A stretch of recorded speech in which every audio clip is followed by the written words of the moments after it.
Bonjour. Dans ce troisième épisode de mon histoire de la philosophie, je vais vous présenter 5 philosophes. Le premier est au fondement du raisonnement scientifique. Les 3 autres sont des présocratiques. Et bien sûr, le 5e est Socrate. Le premier, c'est Thalès. Thalès est le premier à fonder le raisonnement scientifique, c'est-à-dire à s'écarter de la mythologie pour emprunter un raisonnement qui repose à la fois sur l'observation et sur la démonstration. Le deuxième philosophe, il s'agit de Pythagore, est un présocratique. C'est aussi le premier penseur à s'être désigné lui-même comme étant un philosophe. Enfin, nous le verrons, bien sûr, ce qui est resté de Pythagore, c'est son fameux théorème. Le troisième philosophe que nous allons aborder, également présocratique, a bien avant Socrate lui-même découvert l'introspection. Ainsi déclare-t-il que pour philosopher, il faut s'étudier soi-même et apprendre par soi-même. Le troisième philosophe présocratique qui sera abordé dans cette leçon est certainement le plus important.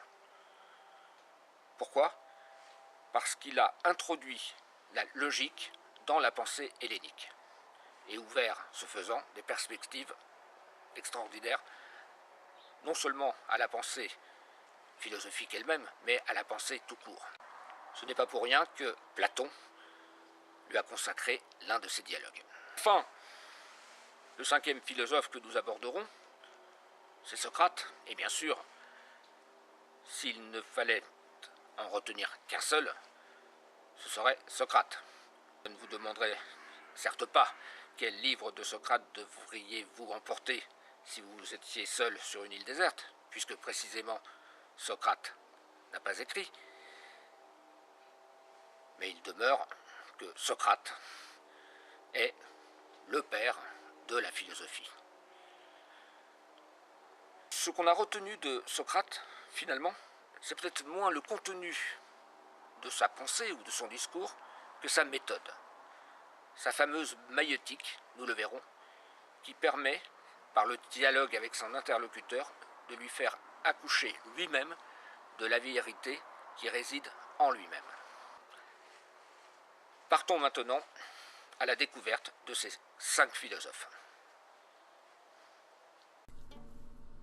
Thalès est né en 625 à Milet. C'est pourquoi on l'appelle souvent Thalès de Milet. C'est l'une des figures majeures du raisonnement scientifique. Il a acquis cette réputation, en particulier pour ses recherches en mathématiques et en géométrie. En s'écartant de la mythologie, Thalès fonde sa science sur l'observation et la démonstration. On lui attribue le calcul de la hauteur de la Grande Pyramide en Égypte. On doit aussi à Thalès le fait qu'un cercle est partagé en 2 parties égales par tout diamètre, ou encore le fait que les angles à la base d'un triangle isocèle sont égaux. Thalès fut aussi, d'après Hérodote, un homme d'État. En marquant son opposition à l'alliance des Milésiens avec Crésus, roi de Lydie, contre Cyrus le Perse, il assura la survie de sa cité, puisque ce fut Cyrus qui l'emporta. Thalès était également ingénieur. Durant la guerre entre les Perses et les Lydiens, il aurait détourné le cours d'un fleuve pour faire passer l'armée de Crésus. Thalès meurt vers 546 avant Jésus-Christ. Pythagore est un philosophe présocratique né aux environs de 580 avant Jésus-Christ. Il serait le premier penseur grec à s'être qualifié lui-même de philosophe. Cicéron raconte qu'un jour, Léon, roi des Phliasiens, entendit Pythagore discourir sur certains points avec tant de savoir et d'éloquence que ce prince, saisi d'admiration, lui demanda quel était donc l'art dont il faisait profession. À quoi Pythagore répondit qu'il n'en savait aucun, mais qu'il était philosophe. Pythagore est connu pour son fameux théorème, selon lequel, si l'on prend un triangle, le carré de la longueur de l'hypoténuse, qui est le côté opposé à l'angle droit, est égal à la somme des carrés des longueurs des 2 autres côtés. Ainsi, il est permis, à partir de ce théorème, de calculer l'une de ces longueurs à partir des deux autres.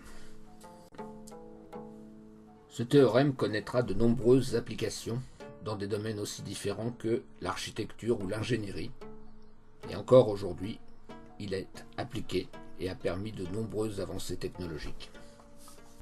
Hérodote considère Pythagore comme l'un des plus grands esprits de la Grèce, et Hegel disait de lui qu'il était le premier maître universel. Pythagore meurt vers 495 avant Jésus-Christ, à l'âge de 85 ans. Héraclite est un philosophe présocratique né dans la deuxième moitié du VIe siècle avant Jésus-Christ, aux alentours de 544-541. On n'est pas sûr qu'il ait été persécuté pour son athéisme. On est certain en revanche qu'il est né à Éphèse, l'une des plus anciennes et plus importantes cités grecques d'Asie mineure. Issu d'une famille illustre, il est le descendant de Codros, roi d'Athènes, dont le fils Androclos avait précisément fondé la cité d'Éphèse. Bien avant Socrate et son « connais-toi toi-même », Héraclite semble avoir pratiqué l'introspection. Il déclare ainsi qu'il faut s'étudier soi-même et tout apprendre par soi-même. N'ayant pas de maître connu, il est probable que Héraclite ait été un autodidacte. Ces fragments ont été traduits et commentés par la philosophe Simone Weil. Pour Héraclite, le monde est en mouvement permanent. Dominé par l'élément du feu, c'est un monde chaotique dans lequel l'homme de raison peine à trouver sa place. On ne se baigne jamais deux fois dans le même fleuve, proclame Héraclite. Et le soleil est nouveau chaque jour. Si le philosophe admet qu'il faut suivre le logos commun, c'est pour ajouter immédiatement après, mais quoi qu'il soit commun à tous, la plupart vivent comme s'ils avaient une intelligence à eux. Bref, Héraclite, c'est l'anti-Parménide qui lui prônait une philosophie de l'harmonie universelle, en estimant que l'homme devait trouver sa place dans le cosmos et faire partie du tout universel. Pour Héraclite, au contraire, les choses n'ont pas de consistance, et tout se meut sans cesse. Sa pensée a pu parfois être désignée sous le nom de mobilisme, doctrine qui est l'exact opposé de l'éléatisme issu de l'école éléatique fondée par Xénophane et dont les principaux représentants sont précisément Parménide et Zénon. Au final, c'est la pensée de Parménide qui influencera le plus la philosophie occidentale. Mais Héraclite a aussi inspiré Nietzsche, ce qui n'est pas étonnant de la part d'un philosophe qui affirme haut et fort, nous parlons ici d'Héraclite, que la guerre est le père de toutes choses, de toutes le roi, et les uns, elle les porte à la lumière comme Dieu, les autres comme hommes. Les uns, elle les fait esclaves, les autres libres. Héraclite meurt vers 480 avant Jésus-Christ. Il a 60 ans. Parménide est un philosophe grec présocratique, né à la fin du VIe siècle avant Jésus-Christ. D'abord pythagoricien, il devient ensuite éléate, du nom de l'école de philosophie fondée par Xénophane de Colophon. Parménide a introduit la logique dans la pensée hellénique. Cela fait de lui, dès lors, l'un des auteurs les plus considérables dans l'histoire de la philosophie.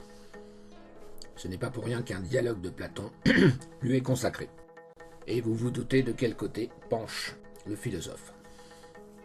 Sinon, il faut lire l'un de ses fragments où il déclare « Apprends donc toutes choses, et aussi bien le cœur exempt de tremblement, propre à la vérité, à l'orbe pur, que les opinions des mortels, dans lesquelles il n'y a rien qui soit vrai ni digne de crédit. » Pour Parménide, l'opinion, c'est-à-dire la doxa, a peu de valeur. Sur la question de l'être, le sophiste Gorgias qui lui aussi a droit à son dialogue de Platon, a écrit un traité sur le non-être, où il prend le contre-pied du philosophe Éléate. En effet, tandis que Parménide écrit que l'étant est, Gorgias, le sophiste, écrit lui qu'il n'est rien. Mais Parménide n'en déborde pas. En suivant les règles de la froide logique, en disant que l'être est, il lui accorde des attributs non contradictoires, en posant qu'il est ainsi intelligible, non créé et intemporel, que l'être ne contient aucune altérité et qu'il est idéalement continu. Parce qu'il est le penseur de l'être, il n'est pas étonnant que Heidegger ait fait de l'œuvre de Parménide l'une des sources de sa propre pensée. Pour l'auteur de Sein und Zeit, l'être et les temps, le dialogue avec Parménide ne prend pas fin. Non seulement, dit Heidegger, parce que dans les fragments conservés de son poème, maintes choses demeurent toujours obscures, mais aussi parce qu'il mérite toujours d'être pensé. Parménide meurt au milieu du 5e siècle avant Jésus-Christ. S'il est un personnage qui incarne à lui tout seul la philosophie, s'il faut en désigner un et un seul, nous dirons que c'est Socrate. Il est sans conteste le père de la philosophie. Ainsi, si vous partiez sur une île déserte et que vous n'emportiez qu'un seul livre, logiquement, vous devriez emporter une œuvre de Socrate. Pourtant, il n'a laissé aucun écrit. Cependant, rassurez-vous, ses disciples, et en particulier Platon et Xénophon, ont fait en sorte que sa pensée traverse les siècles. Socrate est né en 469-470 en Grèce. Son père est sculpteur et sa mère sage-femme. Il a servi comme hoplite, c'est-à-dire comme fantassin, durant la guerre du Péloponnèse. Vers 435, il commence à enseigner en parcourant les rues d'Athènes. Sans chaussures, vêtu humblement, Socrate est physiquement laid. Alcibiade, dans son éloge de Socrate à la fin du banquet de Platon, le compare à un Silène ou à un satyre. Citons-le. Je dis d'abord que Socrate ressemble tout à fait à ces Silènes qu'on voit exposés dans les ateliers des statuaires et que les artistes représentent avec une flûte ou des pipeaux à la main.